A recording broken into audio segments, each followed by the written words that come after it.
La tibia. La tibia es un hueso largo y voluminoso, situado en la parte media de la pierna. Se articula superiormente con el fémur e inferiormente con el astrágalo. Se orienta verticalmente y forma con el fémur un ángulo obtuso abierto lateralmente.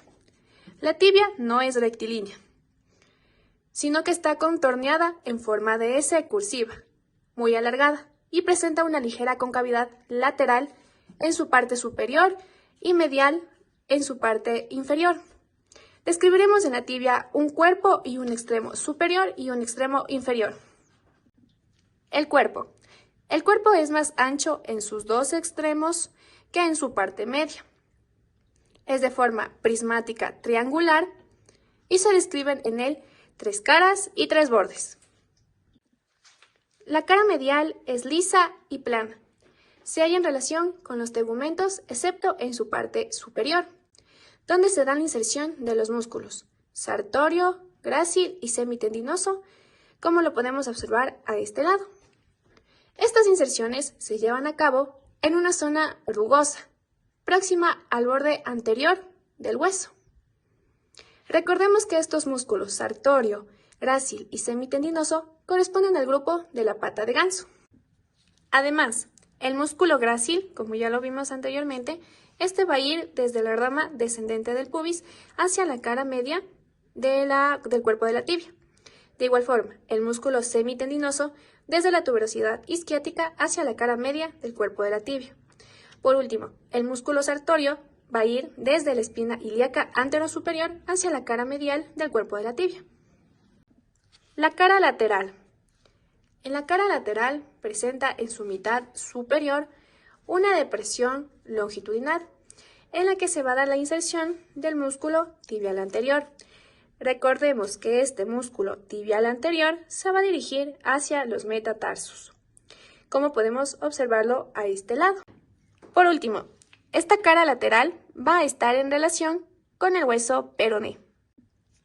Como ya hablamos de la cara medial de su cara lateral, ahora vamos a hablar acerca de su cara posterior. En su cara posterior está cruzada en su parte superior por una cresta rugosa y oblicua inferior y medialmente, denominada línea del solio, que es de la que está aquí, sobre la cual se va a dar la inserción del músculo solio. Este se va a dirigir hacia el talón de Aquiles. Esta línea del solio divide la cara posterior de la tibia en 2 segmentos. En el segmento superior, de forma triangular, en el cual se va a fijar el músculo popliteo, que es la que está aquí, y otro segmento inferior, el cual se haya dividido por una cresta vertical en 2 superficies largas y lisas, en la cual en la superficie medial se va a dar la inserción del músculo flexor largo de los dedos, que es toda esta zona. En la lateral, el músculo tibial posterior, y por último vamos a encontrar al agujero nutricio. Este agujero nutricio va a estar principalmente del hueso, suele situarse un poco superior a la línea del solio. Bordes. Las 3 caras están separadas por 3 bordes. El borde anterior, el cual está contorneado en forma de S cursiva, es cortante en los 3/4 superiores del hueso, lo cual ha validado el nombre de la cresta de la tibia. Se pierde superiormente en la tuberosidad de la tibia e inferiormente se vuelve erdomo y se desvía en sentido medial. El borde interóseo. El borde interóseo es lateral y constituye una arista aguda en la que se va a insertar la membrana interósea de la pierna. Se bifurca cerca del extremo inferior del hueso. Por último, tenemos el borde medial. El borde medial es romo en su parte superior y prominente en su parte inferior. El extremo superior de la tibia es voluminoso y alargado. Está formado por 2 cóndilos, uno lateral y otro medial, que sostienen las caras articulares superiores de la tibia.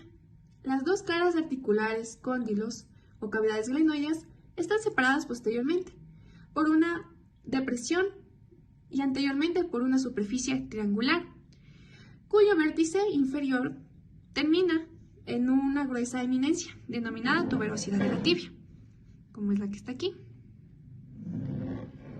La tuberosidad de la tibia es muy saliente e irregular inferiormente. En ella se va a insertar el ligamento rotuliano, como lo podemos observar a este lado. Vamos a empezar con el cóndilo medial.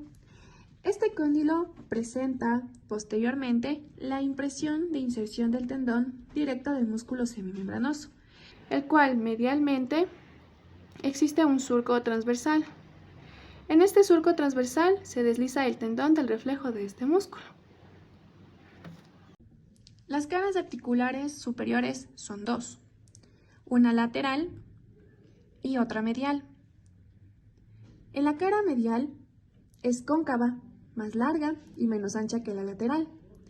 Esta última es ligeramente cóncava en sentido transversal y casi plana, y a veces incluso ligeramente convexa de anterior a posterior. Por otro lado, el área intercondilia se halla dividida en tres partes: una media que es saliente, una área intercondilia anterior y una área intercondilia posterior. La área intercondilia anterior e intercondilia posterior están situadas anterior y posteriormente a la eminencia intercondilia. Son dos superficies rugosas y triangulares, en las que se insertan los ligamentos cruzados y los meniscos de la articulación de la rodilla. El área intercondilia posterior es más estrecha, más excavada y mucho más inclinada inferior que la anterior. Una vez hablado acerca del extremo superior, ahora vamos a hablar del extremo inferior. Este es menos voluminoso que el superior, pero al igual que este, se extiende más en sentido transversal que antero-posterior. Presenta en él 5 caras: una anterior, una posterior, una lateral, una medial y una inferior. En la cara anterior es convexa y lisa. Se encuentra en continuidad con la cara lateral del cuerpo del hueso. En la cara posterior es ligeramente convexa. Presenta una depresión poco profunda, destinada al paso del tendón del músculo flexor largo del dedo gordo. En la cara lateral está excavada en forma de canal, constituyendo a la escotadura peroneal, que está limitada por 2 ramas de bifurcación del borde interóseo de la tibia. Esta escotadura es rugosa superiormente y lisa en su parte inferior, donde se aplica con el extremo inferior del peroné. Por otro lado, en la cara medial se prolonga inferiormente por medio de una apófisis voluminosa y aplanada transversalmente, denominada el maleolo medial. La cara medial del maleolo, esta se encuentra en contacto con la piel, mientras que su cara lateral presenta una superficie articular y triangular de base anterior que se encuentra en relación con el astrágalo.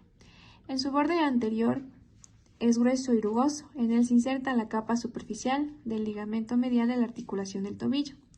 En su borde posterior, este es más grueso, más ancho y presenta un surco oblicuo, inferior y medialmente, en relación con los tendones de los músculos tibial posterior y flexor largo de los dedos. En el vértice se halla dividido por una escotadura que se convierte en 2 tubérculos, de los cuales el anterior es más saliente que el posterior. En ella se insertan los fascículos de las capas superficial y profunda del ligamento medial de la articulación del tobillo, en ambas.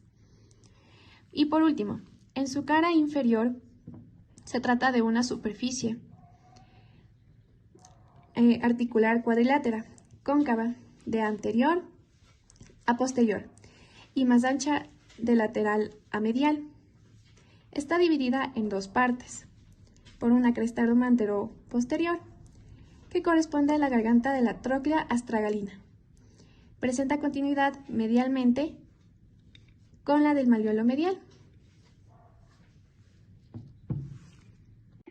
La tibia. La tibia es el hueso principal de la parte inferior de la pierna.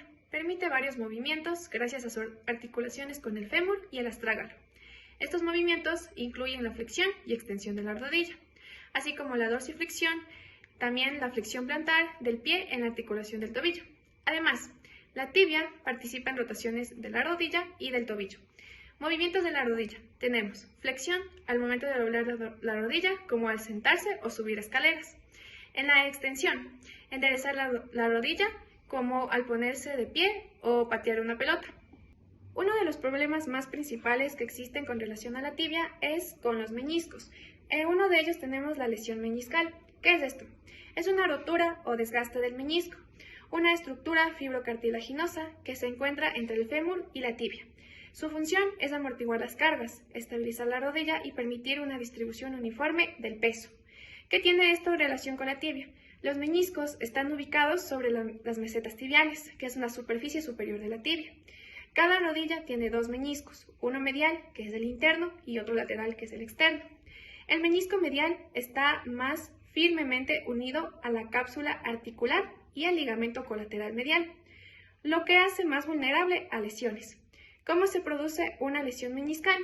La lesión principal puede darse por fuerza de comprensión y torsión sobre la articulación de la rodilla, como en estos mecanismos, que serían la rotación de la rodilla con el pie fijo, muy común en deportes, es cuando el fémur gira sobre la tibia fija, atrapando al meñisco entre ambas superficies articulares, lo que puede causar una rotura.